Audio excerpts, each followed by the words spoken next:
Hello, I'm Chris Fairbank.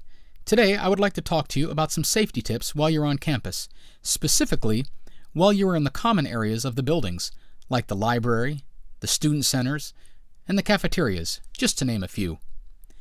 Be sure to keep your personal items in your sight at all times. These personal items may include your cell phones, your textbooks, your laptops, your book bags, and even your car keys.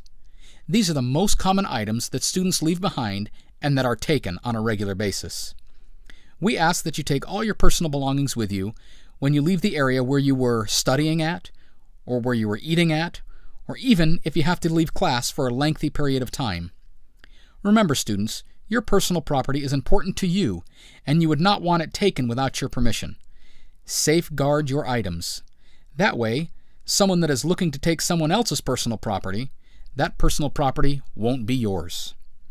So remember, folks, as always, safety is everyone's responsibility. So if you see something, say something.